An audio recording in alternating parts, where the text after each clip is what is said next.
What's going on, everybody? This is Chris, ARCEO, coming to you again, live again, like always, on a Zoom, on a side note, on a microphone here. But it's so good to be with you guys today. Yo, as I said, this is going to be a day to day with Chris, ARCEO. There's a lot of good things happening. Personally, I can't speak about what's happening around the world, to be honest with you. I don't know what's going on in the world. I spoke with somebody. I think I get my news through other people. Somebody had told me that COVID rates are going up, and I have no clue if that is true.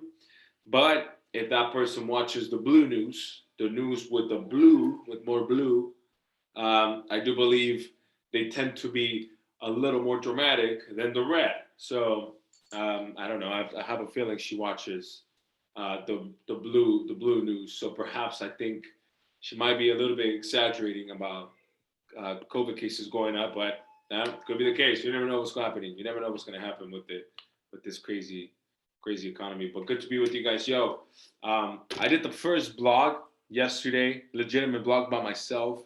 It was pretty cool to do that. Um, it was pretty cool to put it together myself. But for those of you guys who are in on like editing, putting out content, you notice how it is. It is actually an extra work to put out content, to edit content, to put out, to get creative. So I'm none of that right now. That's none of that is the current focus. They're not the current focus is um, to produce, to build consistency more than anything else, more than being creative and being cool, more than sounding nice, saying the right things. It is more consistency. So I did it. This will probably be the third one, maybe three. So yeah, that'll kind of do it. And I'm gonna just kind of go over it. I thought about it for a second. Maybe I can go over my one of my favorite books of all time, which is The Way of Man. I think this book, yo, guy, if you haven't read this book, for you dudes, it's I'll tell you how I found this book. I went onto this one office that was vacant. There was maybe one agent in there, and this office had maybe five offices. It was one office within five offices breaking down. And I'm stepping outside of the office, and I see this on a shelf, just on the side right there, sitting. And I grab it, and it wasn't as written on as it is today, and it had all these notes. It was dusty. So I grabbed it. I was The Way of Man. It sounds pretty dope. It's probably gonna talk about some savage shit because if you look at the front page of it, it looks. I mean, it looks.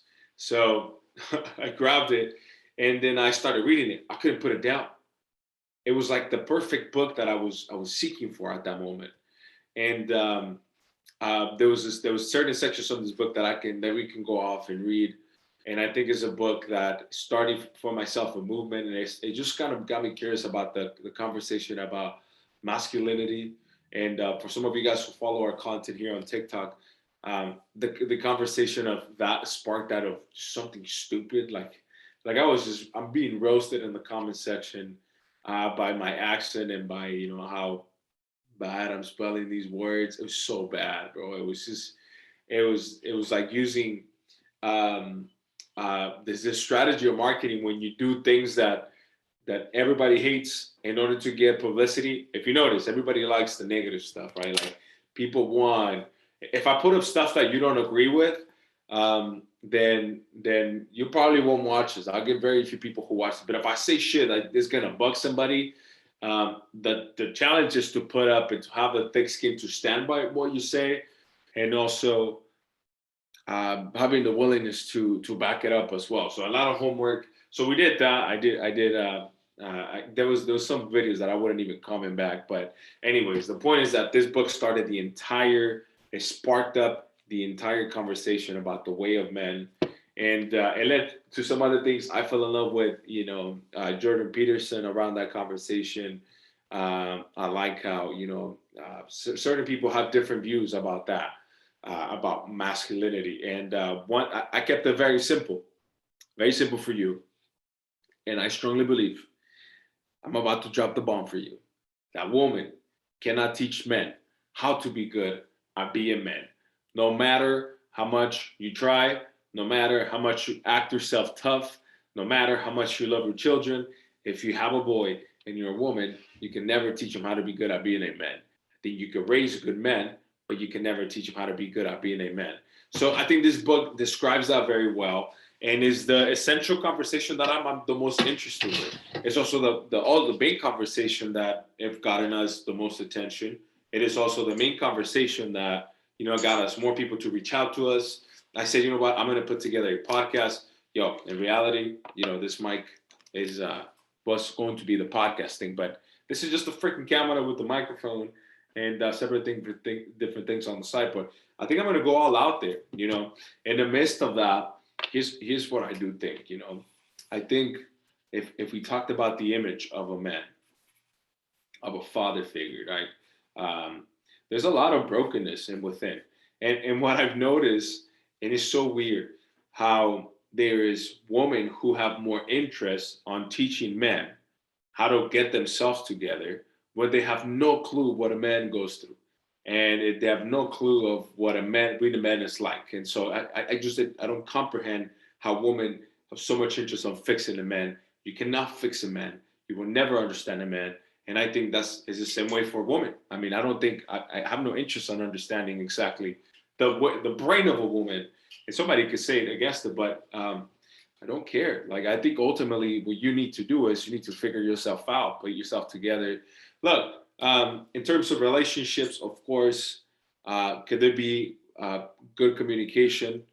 Can things flow in a relationship? I think so. Can there be a lot of things I could personally improve? I can.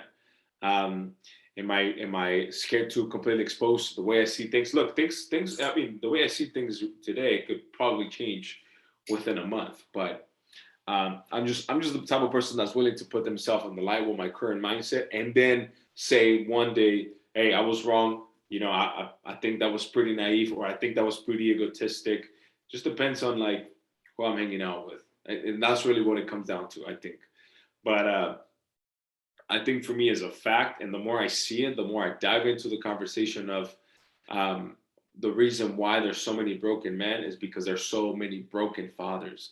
And I think it's a repetitive change that it keeps happening generation after generation, where it just occurs, right? Your father was fucked because he didn't have a father figure, or his father was a drunk, or his dad, died early. And that's fucked up. That's very unfortunate. Or he used to beat his mom up, or, he never hang out with you. He never had conversations with you. He was very to himself.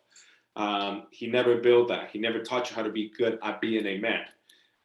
And that brings a lot of suffering, So at the end of the day, the reason why I have such a strong sense of responsibility to bring up this subject is because, well, I was very fortunate enough to have a father who was good at being a man. And this is something that I talk about it all the time. I don't think I had a father who was a good man. I had many conversations with him. I mean, just recently, I was able to spend his birthday with me, took him out to Newport Beach, went out and had his favorite food of all time. And then we drove down to Laguna Beach for some gelato. By the way, the food that he likes it's a Mexican food, it's a Michoacan food. It's called fritanga. If you ever have fritanga, it's this like big pile of meat. They dip it into oil, fat lord, and it tastes amazing, but it's a lot of fat. Anyways, he loves that shit. And so we had that, and we had crazy conversations. Like, I've never seen this side of my dad. It was like my dad fooled me almost all my life. Like, my dad did a lot of bad stuff that he wasn't supposed to. And I mean, like, things that some of us respect. For example, and people would not agree with this all the time. There's a reason why you watch Narcos. There's a reason why you watch The Life of Pablo, the mob, the Italian mob. There's a reason why so many movies. This is one of the biggest industries for movies and topics is stealing shit. Why do you think Fast and Furious was one of the biggest movies of all time? Because they did some badass shit. They stole. They were a bunch of criminals, and they were doing shit that people admired. It was things that was great. But I'm gonna tell you about something that you've probably never seen it this way before. The reason why you like these guys is because not because they're good men, but because they are good at being a man. The reason why everybody wants to be Toretto, the very reason why everybody wants to be Brian O'Connor, is because these men can hold shit down. They're obviously not good. They broke the law. They stole a bunch of shit. They stole a bunch of shit. They beat each other up. They did all kinds of stuff. They party. They drank all that. Like that has nothing of that represents a good man, but it does represent, a man who's good at being a man, and that has everything to do with the environment, right? If you look at Toretto, he's the type of person that will pull up, a dope ass dude, right? They'll pull up to the races. He'll be the first one. Even the way it's aligned, right? This guy is the leader of the path. If you look when they're in the circle, they're celebrating, right? Because he won. They're all looking at him like he's the man, right? That's the sense of respect. That's earned. That isn't given. He earned that respect. I mean, in that movie, probably it was given to him, but you get the point. Like there is a big difference between good men and men who are good at being a man. And so my dad did a lot of bad shit, right? But I was so admired him. And he did, it was like heroic. Like, when you are stealing, when you're doing shit like, these drug dealers, there's this sense of like like heroism, whatever, if I'm saying it properly, because you're doing things, right? So I'll tell you what it means, right? I'll tell you what the definition of being good at being a man is. And has everything to do with the environment. It has everything to do with how men feel around you. Has everything to do with uh, can you hold shit down, right? Like you see those logical men who like shit hits the fan, and the first thing they do is they stay focused, right? What about a man who like acts completely emotional, starts crying, starts yelling, freaking out, and then you see the other dude and slaps the shit out of him and tells him to calm down, right? Calm the fuck down, right? That's admirable. Like, hey, this guy's able to keep himself logical. And I think that's what makes a man who's good at being a man. And not one person is talking about this in the space of masculinity. Everybody's talking about how, broken you are and how you should be in touch with your feminine fucking side. Like, what the fuck? I just don't comprehend that. Like, your feminine side, really? A feminine side of me? Look, I'm not saying we're completely savage animals. Dude, I have a lot of love, and I have a lot of, I want to hug my kid, but every time I hug my kid, he wants to punch me in the face, and that's a way of love. Like he's punching me, I punch him back, and that's the way we communicate. Is love. It's like roughness, and we understand that language, right? And he knows mama is protection, and we got to take care of mama, and that doesn't make mama less. That doesn't mean the mama is less strong. Well, she probably is less strong. It's a female. It's obviously it is science that she is scientifically a weaker woman than I am physically.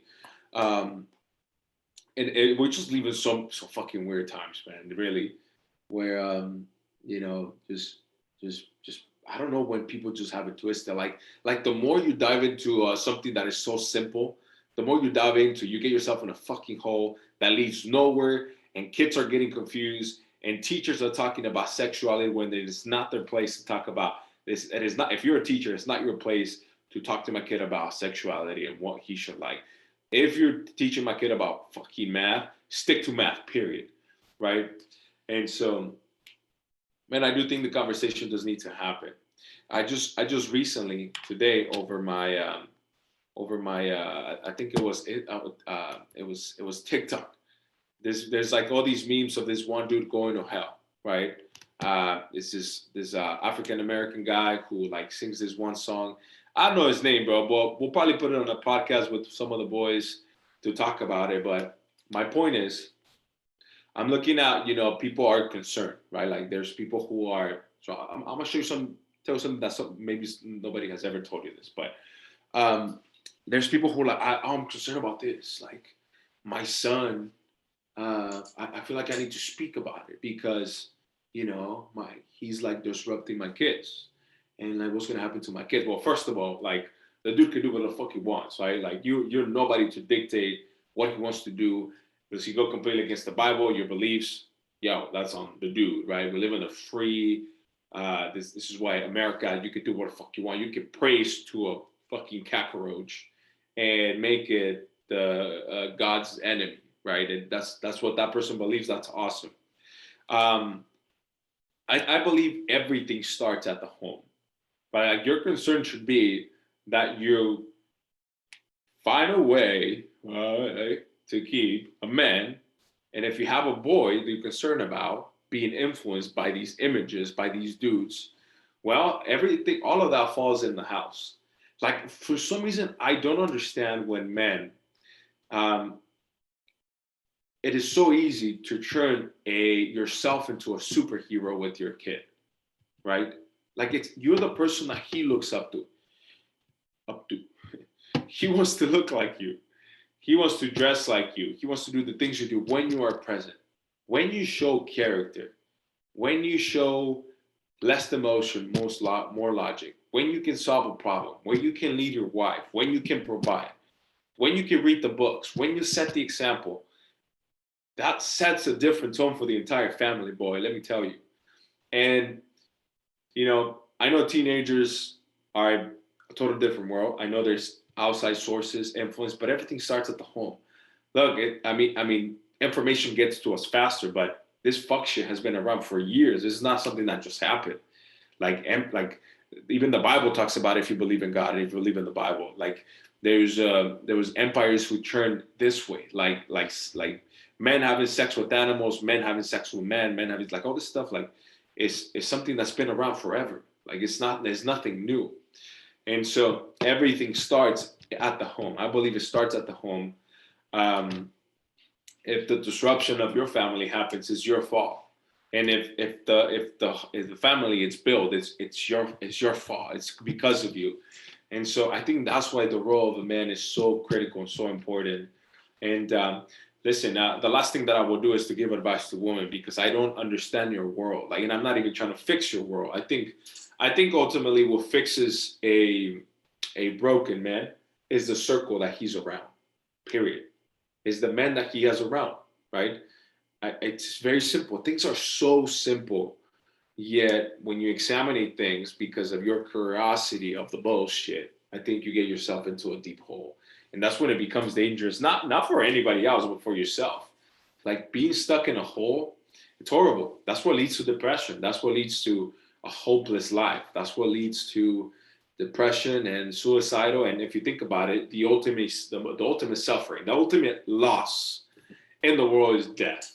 Like that's it. My mom always used to say, nothing has a solution except for death. So once you're dead, you're fucked. You can't do nothing about it. And so I'm gonna read this part of the book. I'm gonna post some stuff up. I think we got some good content already. We're gonna deliver it. It's been 18 minutes. We can keep this thing very short. But I'm gonna read a section of the book for you. And then this is my actually favorite section of the book. My favorite section of the book. I'm gonna read it for you just because I love you so much. So here's what it means: being good at being a man. It's about being willing and able to fulfill the natural role of a man in a survival scenario. So think about chaos, right? Think about shit hits the fan. But when somebody crashes, your kid crashes the car, your brand new car, you just bought this car. He totals the fucking car, right? It's done.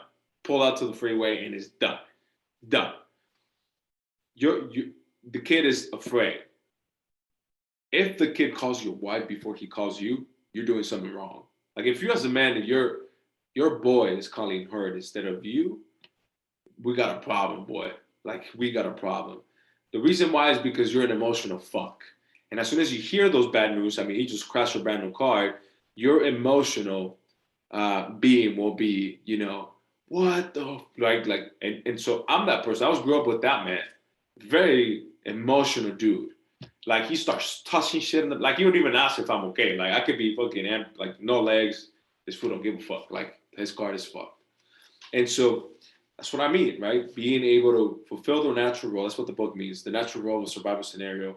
Being good at being a man is about showing other men that you are the kind of guy that won and on the team if shit hits the fan. That's the dude I want, right? If shit pops, bro, I'm riding with that guy. If we get on a fight, bro, I know that guy's gonna have my back. I know out of everybody, bro, I knew people who were not gonna bitch out, right? And there's sayings that said, You truly know what a man is made for the second he's about to die. Steve, fam. Like I don't even feel myself at that level. Like I never had a gun pointed at my face. I never had that. I don't know how I would react. Fuck. But I want to know, right? No, I don't want to know. I don't want to be myself in another situation. Fuck that. I think I'll be very afraid. Um, so I want to get myself around men who have done that. That right? So that's what I'm saying. The circle. You don't have to be the ultimate warrior. Well, why not? You know, maybe you do. Be good at being a man isn't a quest for moral perfection. It's about fighting to survive. Good men admire and respect bad men. We should hear that. Bad men, men who are bad men, when they demonstrate strength, courage, and mastery or commitment to the man or their own renegade tribes. A concern with being good at being a man is what good guys and bad guys have in common. A concern with being good at being a man is what good guys and bad guys have in common. Yeah. So you see, there's a big difference between being a good man and being good at being a man. It's so massive. That blew my mind. And that's what women can teach men. So such a critical point. You know, highly recommend you read this book. I think I'm going to stay within the subjects of this because it's what gave us the most um, gave us the more opportunity to connect with more people. It gave us more leverage. The content created more interaction with other people. It gave us the bigger following. So the best thing that ever happened there was through connecting with this book and this subject. And it's something that I'm also massively passionate about, something that I can talk about all day. I do consider myself as someone who's being good at being a man, although in this new world, this modern world, it is completely different than what it was before. Like today, we live in a fucked economy. Today is very unpredictable. Today, nobody has a guarantee. So I believe that the ultimate guarantee is if you learn yourself how to sell. Like I think of a salesperson as the ultimate warrior today, because we're not fighting wars. I mean, there might be wars, but in America, you're not fighting wars. You don't always have to step out. I mean, unless you live in a pretty bad hood.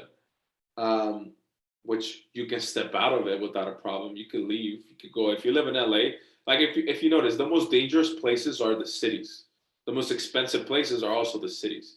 So if you're in danger, then bounce to a cheaper place away from the city, and things get cheaper. The city is where it gets expensive. How close you are to the city, and so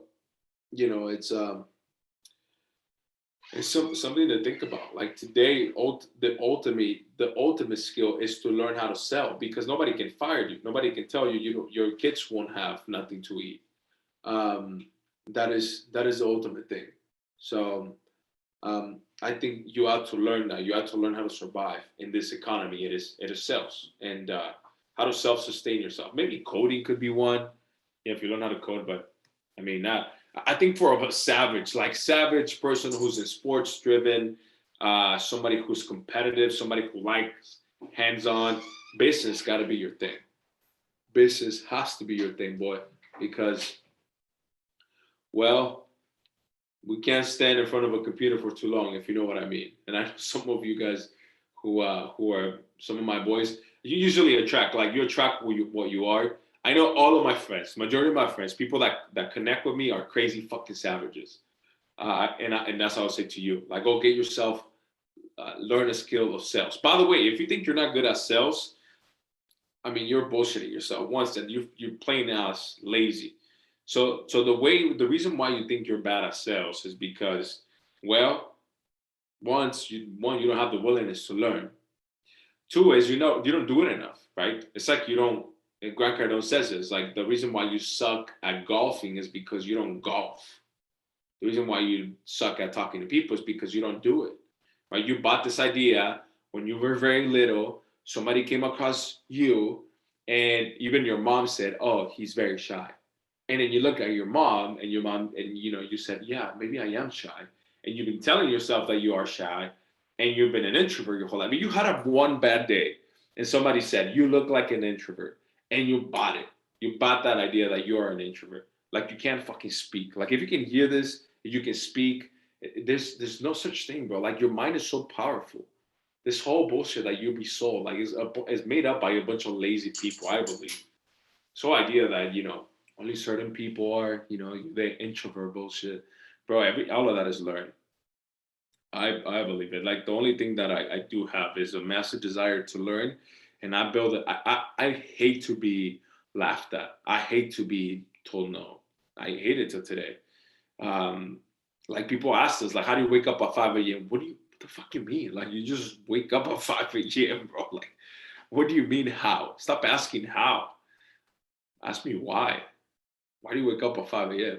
Right? It's just, even that has a big impact. Why do you wake up at 5 a.m. is very different than how. So, I'll leave you with that. So we're gonna dive into more content. I think throughout the day I'm gonna be focusing more on this. I feel a lot more comfortable. I mean, when we read investments and we read Grant Cardone, I think, like I said, if you're gonna be good at being a man, is you gotta be somebody who's willing to provide, right? Other men gotta eat. And so if you're somebody who has, somebody like me, like myself, I have a big fat purpose. I want to make a ton of money. I want to create a ton of wealth, and I don't want to do it alone. I want to do it with men. I said a quote not too long ago. I'm gonna try to. No, I'm not gonna put it here. I'm not gonna edit it. But I said on my Twitter, I said, my deepest desire in life is to surround myself with the baddest men on planet Earth, walking the planet Earth. Can you imagine that for a second? A circle of men like that, man, that's very powerful to me. So even I gotta go pick up my son. I think it's been over 30 minutes. It was a great, phenomenal talk. The Whale Man, one of the greatest books. I'm gonna stick around this book. Um, you know, for some of you guys who are watching, so I'm gonna put some of this content on TikTok where it gets some more rotation going, and we see more content here coming up very, very, very often. So with that being said, guys, thank you guys for tuning in. Love y'all. Have a great rest of your day. This was Chris, ARCEO. See you very soon.